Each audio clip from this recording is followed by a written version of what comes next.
به نام خدا، با سلام. من مهدی درویشی هستم و اومدم با تحلیل بیت کوین.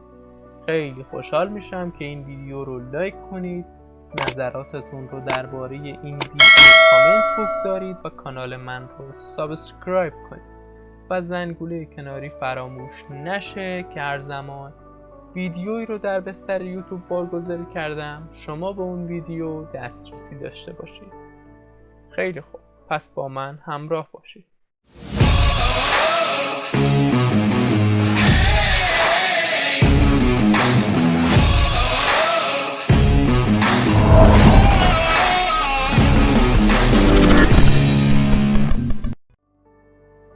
بیت کوین همینطور که میبینید بعد از این که تنزلی داشت به سمت پایین و به صورت شارپ ریخت، ویدیوهای تحلیلیش داخل کانال هست، لینکش میاد، میتونید بزنید روش نگاش کنید و یه مقایسه انجام بدید اون تحلیل رو با حال حاضر. بعد از اون تونست یک حرکتی رو به سمت بالا داشته باشه.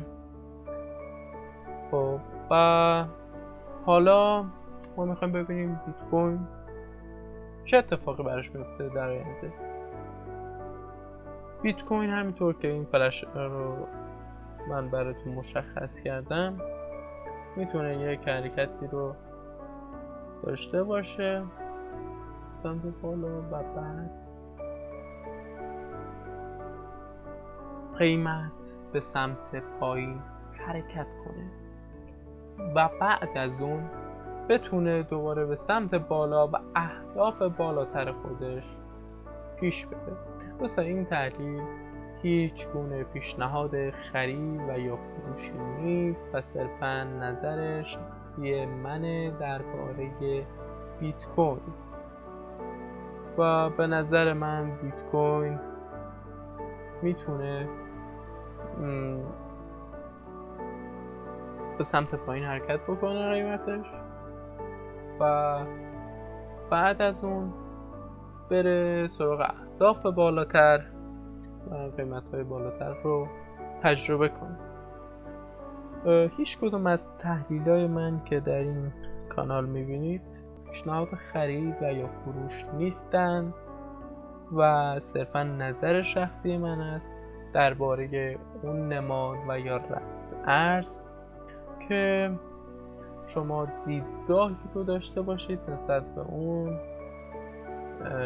رمز ارز و یا نماد مورد نظر. خیلی خوب، بیت کوین میتونه یک حرکتی رو داشته باشه به سمت بالا و بعد از اون بخواد به سمت پایین حرکت کنه. خب احتمال اینم باید داشته باشیم که بیت کوین همینطور که داره پیش بره به سمت بالا و بخواد یه حرکتی به سمت پایین مثلا دوباره به سمت بالا قیمت حرکت کنه. این احتمال وجود داره. خب و نباید اینم بگیم احتمالش نیست. این احتمال هم وجود داره که بیت کوین همینطور به سمت بالا و این تاپو بریک کنه. خب ولی خب به نظر من بیت کوین میتونه به سمت پایین بیاد و بعد از اون بخواد به سمت بالا حرکت کنه. خیلی خوشحال شدم این ویدیو رو تا اینجا دیدید. لایک، سابسکرایب، کامنت یادتون نره.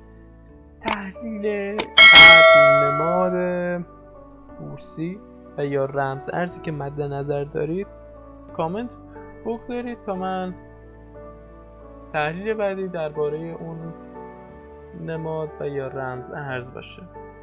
خیلی خوب، تا ویدیوهای بعدی، پیس اوت.